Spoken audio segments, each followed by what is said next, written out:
legislative office, primarily the legislative director and his or her staff. And there are ways to do that. But first, let's go back to the letter in constituent affairs. So I'm assigned this letter, I give it a topic, so it's automatically put into our survey. And then I have to choose if I'm going to send a form letter response, if I'm going to send a custom response, or if I'm not going to respond at all. Now, if there's no return address, clearly I can't respond.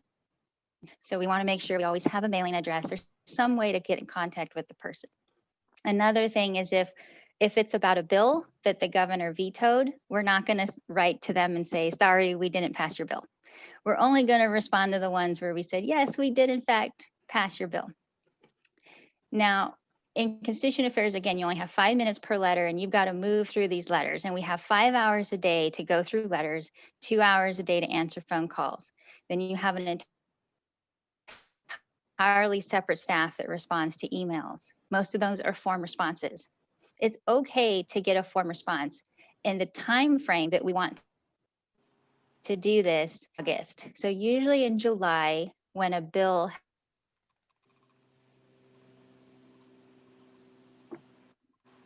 you froze. has gone to the governor, letters in your emails, your calls. Okay. Now, if we want to be a group, we want to go to external affairs and let them know that we are a big voice, that we're not just the individual constituent that's supporting an issue or against an issue. We want to be recognized as a committee. All right. Now, with legislative ideas, and this is the main thing that I know we want to talk about, is ledge. So we want to send a letter to an assembly member. And I'm going to use Assembly Member Aguilar Curry. So Cecilia Aguilar Curry, and I saw that in the election polls, I believe she got reelected. Yes. I believe she won. Yeah. So I'm going to use her as the example. Right? Right, Leah? She won? Yeah. Re-election? Yeah. Go find her in Winters. Yes. So I'm going to use her as the example. And let's say we want to reach out to Assembly Member Aguilar Curry's office and we have an idea for legislation. Now that it's November and December, this is a really great time to formulate those ideas, to get the concrete detail and data. Because if we look at the legislative calendar, and I have a link, let's see, legislative calendar. I know I have it here. The last day to send a bill to have it introduced in the assembly is February. So February 2nd. And so January is when they start writing the bills. They start sending them to the legislative council's office where they get printed. And then they get introduced in February. Now, I'll use the example of Aguilar Curry's bill, AB 744. This is the healthcare coverage telehealth bill that she did get, in fact, chaptered. It did get passed by the governor at the end of, actually in October of 2019. Now, if we look at her history of when she first introduced this bill, she introduced it in February 19th of 2019. And that's the first time it was read. And then later in February, it was referred to the Committee on Health. Now, when bills go to a Committee on Health, this is where, let's say we're one of the supporters. Let's say we're the California Medical Association and we want to support this bill. What we would then do is show up to the committee hearing. Oh, my internet's unstable. Is everybody still hearing me? Okay. I hear you. Yeah. We want to show up to the committee. Okay, good. We want to show up to the committee and you have a prepared presentation of 5 minutes. Now, in the past, when I've attended committee hearings, it can be a long waiting process. You wait out in the hall, you wait for your turn to speak, and then you listen to everybody else get their chance to speak. Finally, you get up there, you give your 5-minute presentation of support or oppose, and then you await results. Now, as we see from Aguilar Curry's bill, it went from committee, it passed committee, then it went read a second time and a third time, and then it passed the assembly and moved to the Senate. From the Senate, it went to the Senate Committee on Health. And again, all the supporters and all the opposers have to show up to the committee and they got to present their point of view. Maybe they want it amended. if we look at the notes of her bill, we'll see that there's a whole list of supporters, a very small list of opposers. And I can show you where this is on the website at another a point here. But we want to get on that support list if we are, in fact, the ones that are generating the idea for a bill. So here she has, for example, the Association of Regional Center Agencies. And she also has AARP of California, California Medical Association is a sponsor of the bill. And all of these groups will come forward and they will present support. And their comments are often in the the bill history. And what they're usually saying is that they want to, maybe they want to, why they're supporting it, they want a reimbursement structure. So this bill in particular, let's say there's me, there's my healthcare insurer, my healthcare provider. I go to Woodland Healthcare. What this bill does is it makes sure that health will pay my provider the amount of cost that it would equivalent to if I went in person. Now, of course, they use a lot of language to say that. So they'll use a lot of language about the contract, about reimbursement structure. They'll define everything. Everything that's defined, the healthcare insurer, the healthcare plan, the provider, every word has to be clearly defined in this bill. So oftentimes an opposer might just want something to be amended. Now, if we look at Aguilar Curry's history again, it goes committee, second reading, third reading. By now, we're in September of 2019. So this process started in January. Now we're up to September. Also during this time frame, we've already gone through the budget. The budget is a very big deal because in January and May, we have the budget bill and we also have May revise. Now, May revise, what happens is that almost everything comes to a stop in May. Everybody's working on the budget because the budget has to get passed in June. And again, it's timing. We have to make sure that we're presenting ideas at the beginning of the year. We're supporting the bill in February and March and April. And then in June, it's all about budget. And as we see here, it finally gets through the Senate and Assembly and it gets signed by the governor in October 13th of 2019. Very long process. Now, August is the last day for bills to go to the governors to be counted. And usually September 30th is the last day for the governor to sign or veto bills. And this is when we come in. We come in just around August or July, August, and we urge the governor to support a bill. Now, if we look at Aguilar Curry's history, in 2019, she had about 41 bills that she authored, and 15 of them were passed and signed by the governor, but many of them actually died in committees. There are probably many reasons for that. Maybe not enough support, not enough information, maybe they had too much of a fiscal impact. But those are things that we can certainly reach out to her. For example, her AB 1114 on crisis nurseries, that bill died in committee, an Assembly Appropriations Committee. And maybe that's something that we as a chapter want to look at. What bills did she want us to maybe find more information or be a support for her on these topics? And going back to the process. So we're talking about who, what, when, where, why, and how. So who, the people we want to connect to, constituent affairs versus external affairs versus legislative office. Once we connect to those specific people, then we have to follow the calendar. So when, we have to follow the calendar. And then what? So what we do is we send a specific letter with a subject heading saying we want a meeting with the legislative director. And the reason why we want the meeting with the legislative director is to stay top of mind, right? We want to be the person that they think of when they're doing a bill, authoring a bill on women and girls. We want to make sure that they say, oh, Soroptimist International of Davis or the Soroptimist organizations in our state are aware of these issues and can probably provide some insight. So if we have those connections of someone at a crisis nursery who can give a testimony on a specific screen, that makes a very big difference. Now, if we, again, if we want to be counted as an individual, then those individual letters, emails, phone calls, all add up to a big total.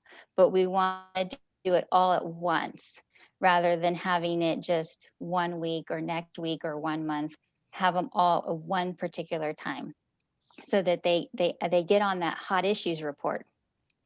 Are there any questions at this point or some specific item that I'm not addressing?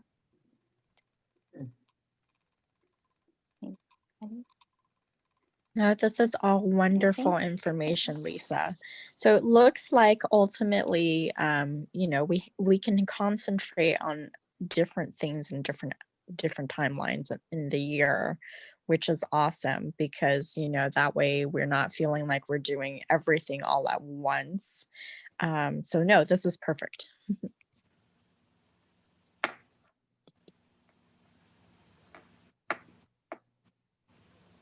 Elaine, did Elaine have anything? Okay, No. all right. Now with every office, so, oh, no, I'll go. Okay. All right, so at the local level with the mayor's office, again, there's going to be different layers. There's going to be different people assigned different responsibilities. But the main thing is to be on their mailing list to get on any kind of event or notifications. I've noticed that whether it's the mayor's office or assembly or senators, they're oftentimes adding something to their website that says, please notify us if you have a legislative idea or concept, or please notify us if you have any questions about an issue in your district. Now, there's also the follow-up with that. So you send the letter, follow up with the phone call. And then once you have that connection, it's important to maintain it. Now, mayors and city council, that's the local level, state level, of course, governor, assembly, senate, and then federal level. Now, federal level is very different because, again, extra layers, right? Extra layers to get through. So when I was an activist at one point, I was advocating, I think, with Doris Matsui's office, and I had to go to a meeting. And you're given very little time to discuss with the legislative representative what your issue is. And we were talking about labor issues.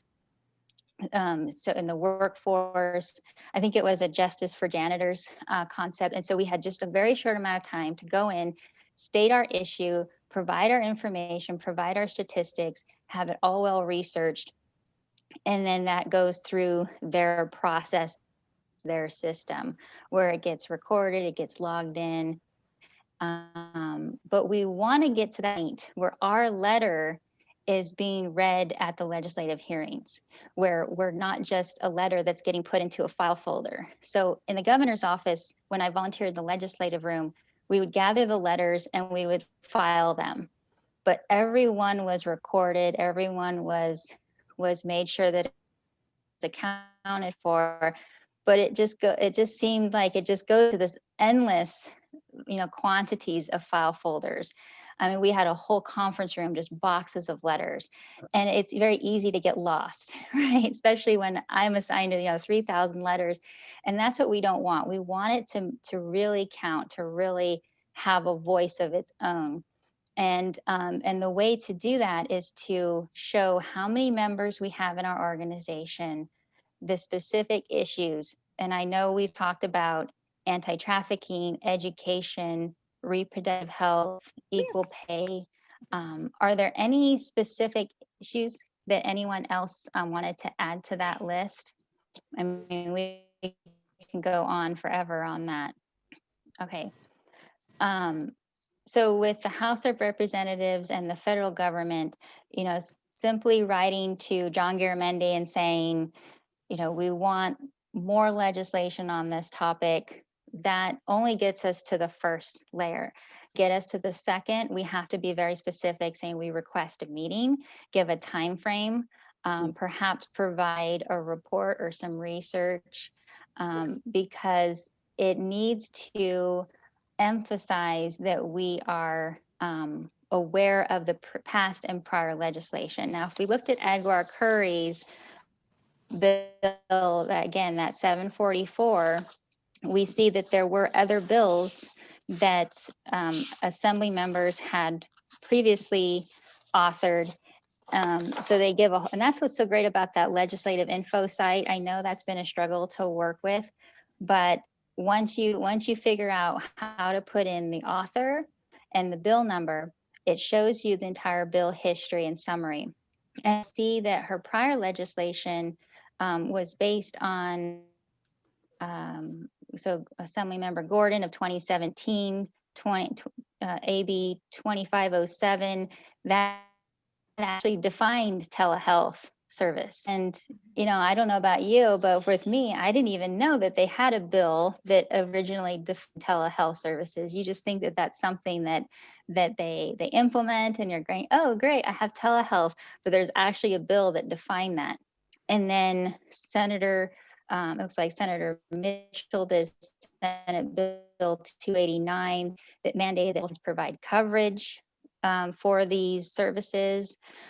So there's a whole history of it looks like half a dozen, five bills prior to Aguilar Curry's bill that brought it to where it is today. And so you can just imagine going all the way back to even as far back as 1996 that these bills started this process. And when we get into deeper subjects such as anti-trafficking, that's going to go back even further. And this is where that extra homework becomes the first and foremost priority to advocating for legislation. Now, once we do collaborate with the legislators, we also want to make it very clear to them that we're not there to, campaign for them. We're not there to, finance their campaigns. That's a very important thing. We want to be very, make that distinction that we are here to provide legislative ideas, but we're not going to sponsor their campaign, because if a Soroptimist wants on her own to donate to a assembly member, senator, that's their prerogative. But we want to make sure that that's separate from what we do as a group, because they will try to encourage donations for their campaigns. I mean, it's just the natural course of action.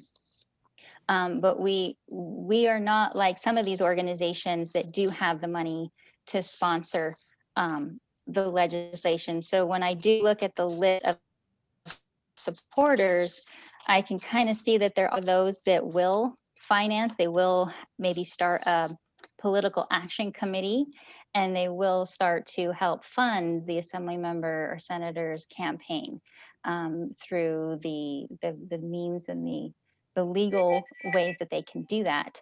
And that does influence the legislation, absolutely it does. But still, we are a group that has a voice, and they can see that first by the volume of letters and also by the amount of research that we put into each topic. And I'll open it up to questions.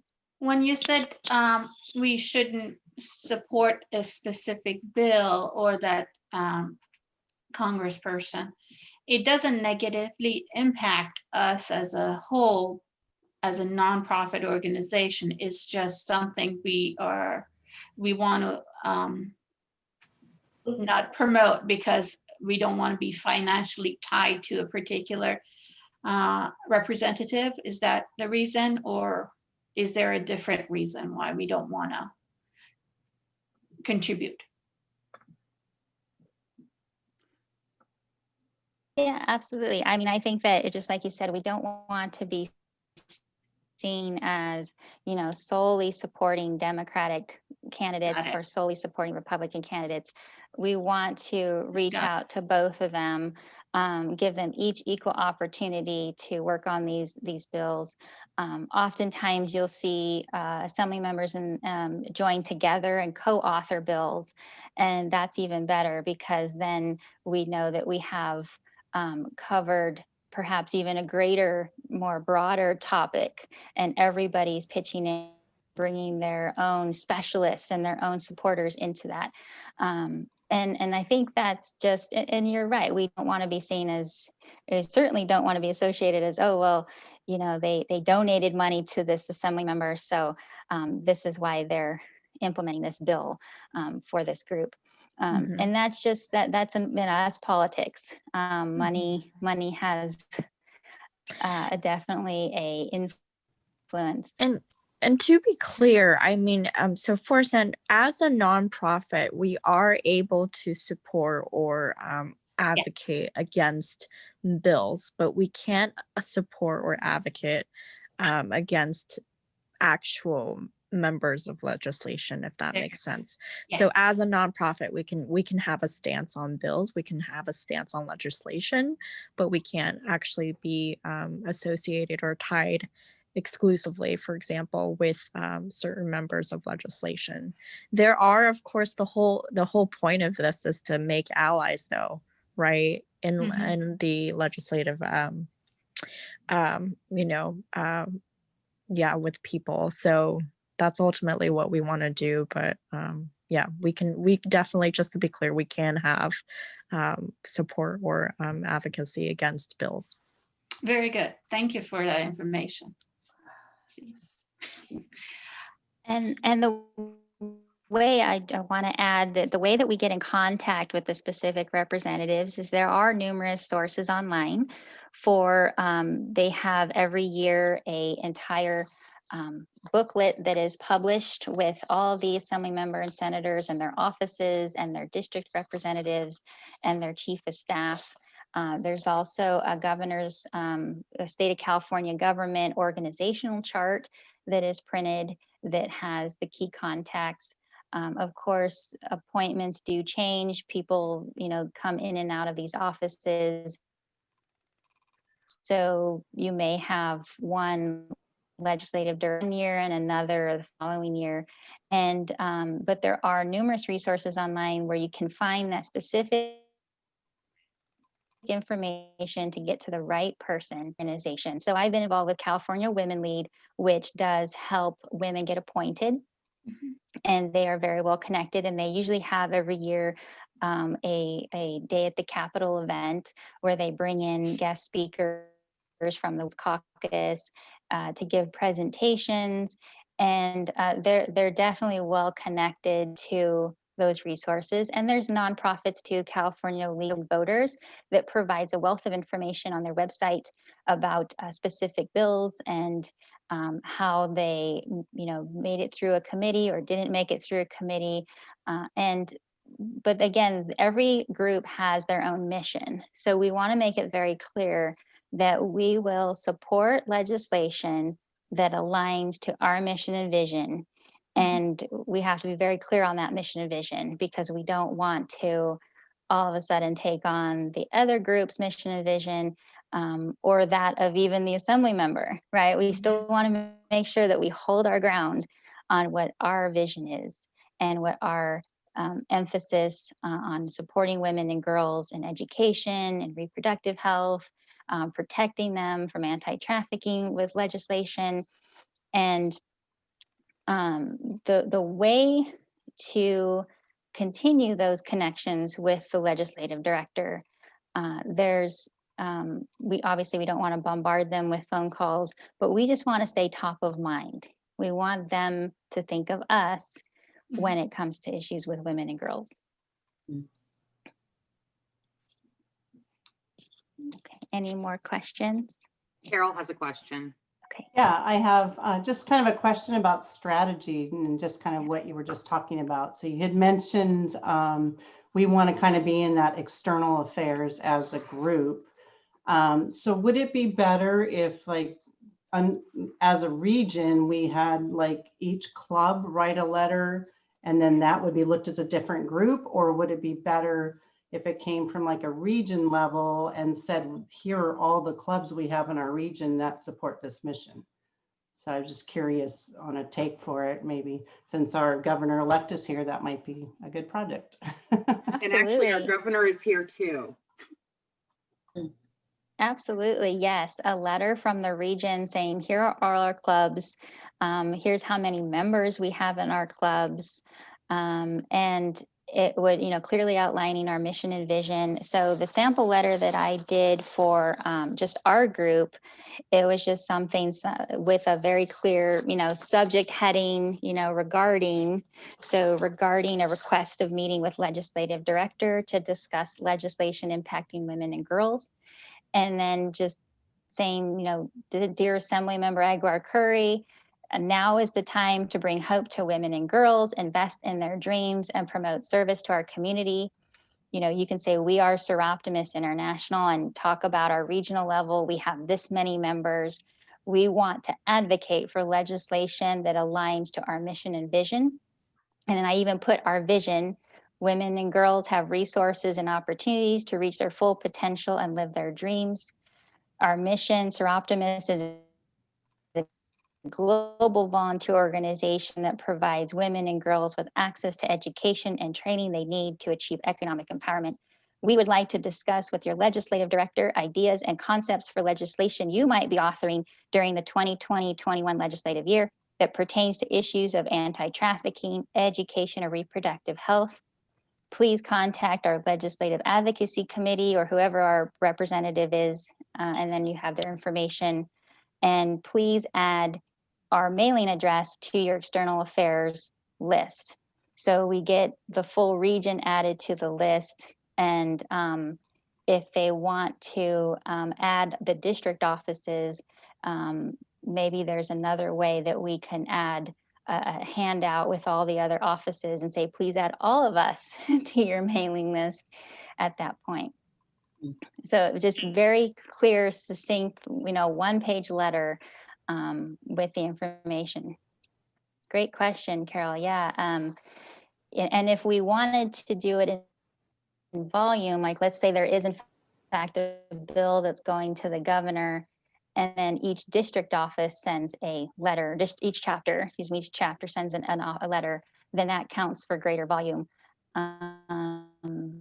It depends also too on the office, because sometimes I know in the governor, it was always, okay, do we count the petition as one or do we count it as 20 or 100? How do we count this petition? And higher level, governor's cabinet was always saying, okay, let's really take a look at this petition and see how do we want to count this. But we'll emphasize that it's a petition, not just a single letter from a constituent. Very cool. We have about 2 minutes if there's any other questions.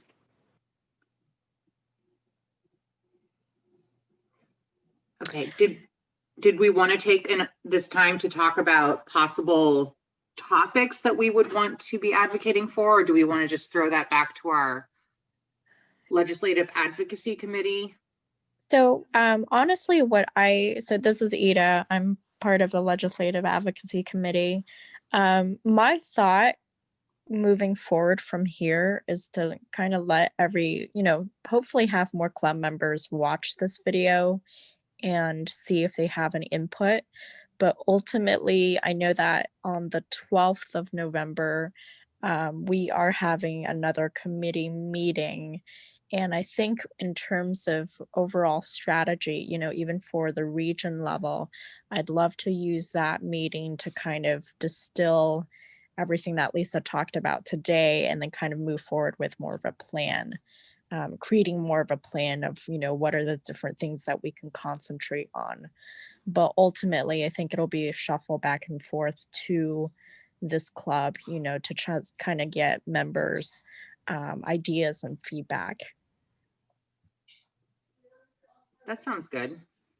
But yeah, if anybody does want to join our advocacy committee, I'll send Evie the link, the Zoom link for our next meeting on the 12th. I think it's at 5:00. And yeah, that would be a great start. We could always use more help.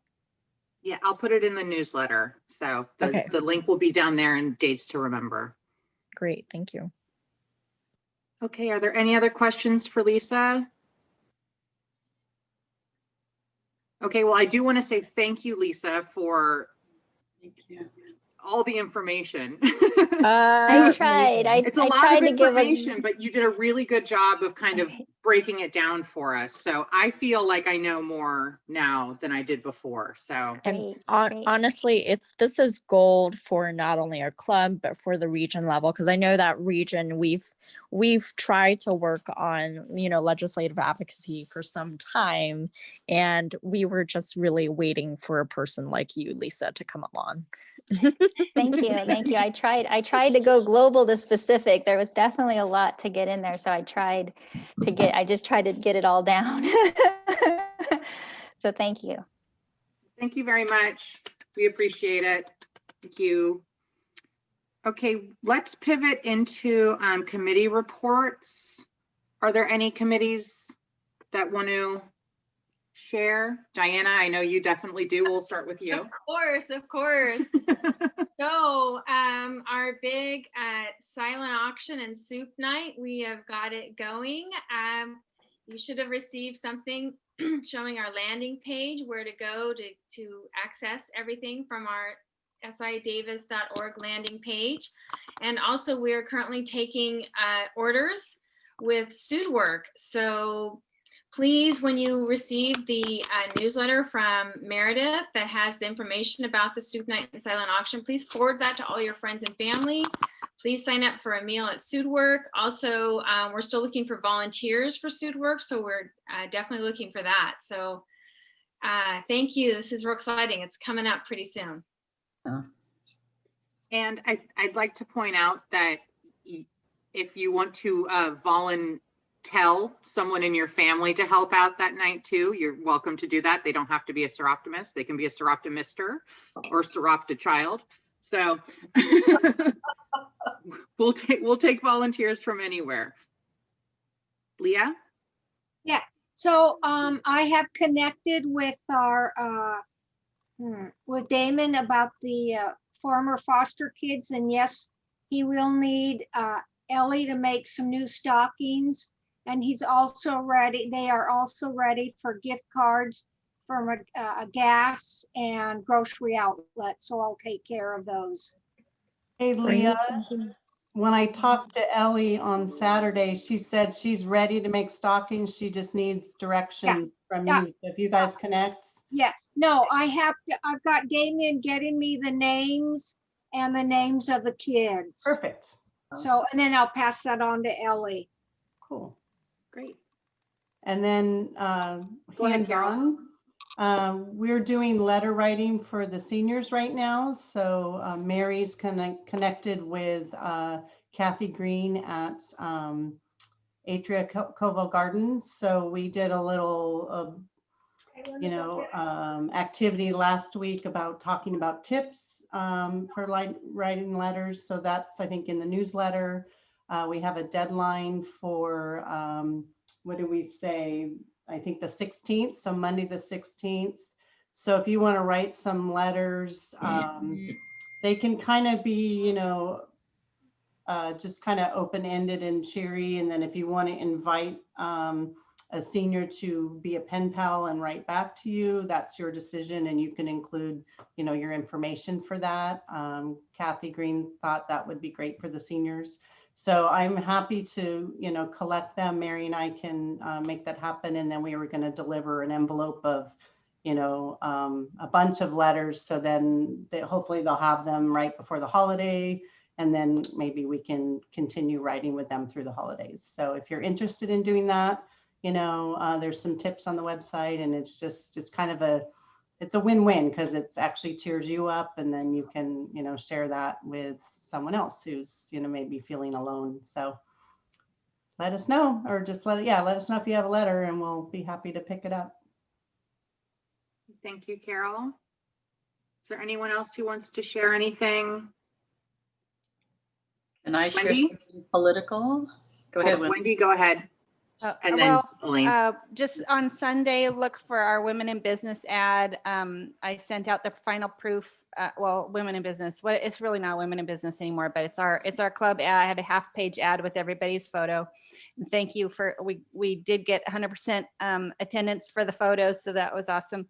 And if for some reason you haven't looked it over or something, please do it quickly. We could probably swap it out, today, but it's pretty much being finalized. And then the only other thing for the soup night, please share that event. I created an event on Facebook, and please share it and invite people to say they're going and mark that you're going or interested. It's or interested so that it'll boost the signal. I paid to boost an ad for it, and it ran for like 2 days, and then it got rejected because of alcohol, which was really flabbergasting because I did set the age at 21 and up. So I don't know why that happened, but I resubmitted it and refined it at 21 and up, and hopefully it'll go back on again. But anyways, fun times. Okay, great. Thank you, Wendy, for doing that. Elaine? I probably shouldn't do this, but my nephew reports that Biden took Wisconsin. So that's my little input. Okay. Thank you for the update. That's good. Well, exciting. So is there any other committee reports? Okay, so before we move into announcements and happy money, I just want to take a second to thank Governor Sarah and Governor-elect Lisa for joining us today. It's very exciting to see new faces, and we love it when that you guys could join us. So, all right, good. Any announcements before we do happy money? Okay, good. I will start with happy money. And I wrote a check and I'm giving it to Heather because I haven't done that yet. So feel free to send in your happy money, and you can always share if you don't actually want to send in any money either. Something I am happy about. Sorry, my fridge is maybe broken. So I'm happy that I have a sister who lives sort of down the street that has a little bit of room in her chest freezer if I may need it. How about that? Thanks, Susan. Is there anyone else who wants to share anything?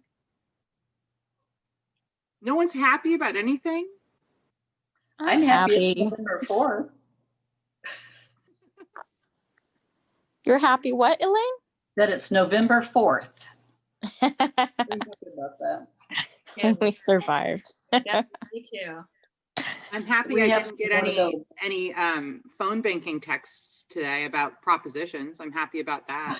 There you go. There you go. I'm happy that we are actually driving up to Seattle to finally see my mother-in-law off to Hawaii. eight long months. Love her dearly, but 8 months. Does she live in Hawaii? Yeah, they were in Colorado for the longest time. They decided to move to Hawaii. They felt bad about it, so they moved back and stayed with us for like 6 months, and then moved to Tahoe for 6 months, and then decided they didn't like Tahoe. They're going back to Hawaii, and then they moved back in with us at the beginning of COVID, and what was supposed to be a few weeks turned into 8 months. Oh. Wow. Yeah. Okay. So Carol?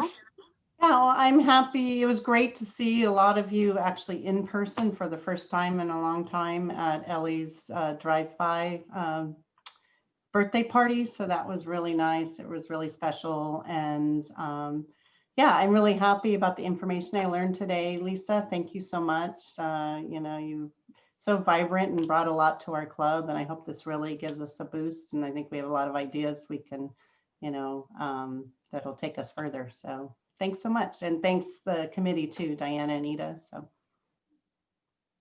Diana? I'm happy that during this meeting, I had my windshield replaced on my car. So now I don't have a big old crack in my windshield. I'm super productive today. Yeah. Lori? I'm happy because I have a whole room full of donations for our online auction. And I just want to thank everyone who either contacted a business and got a donation or gave a donation yourself, because I think it's going to be really successful. Oh, on that note, Lori, I'm getting a donation from Pomegranate Salon that I'll be dropping off to you sometime this week. Whenever I pick it up, I'll let you know. All right, great. That's good. Thank you. Okay, anyone else? I'm happy the Halloween candy is almost all gone. I- Is it all gone into your stomach? No, into my husband's stomach. Mine didn't last very long. I'm very happy to see all of you too. Thank you again for listening to me and letting me share. Definitely helped me find my Zen today. I need all the Zen I can get. So thank you. Okay, so we'll wrap it up then and say goodbye. Our next lunch meeting is going to be Wednesday, November 18th, and it is Harmony from Davis Community Meals and Housing, who will be talking to us kind of about volunteer opportunities, et cetera, et cetera. So that's on November 18th at 11:45. It's nice to see everyone. Thank you for coming. Bye. Thank you, Evie. Thank you. Bye. Thank you, Lisa. Thank you, Ida. Welcome. Thank you. Thank you.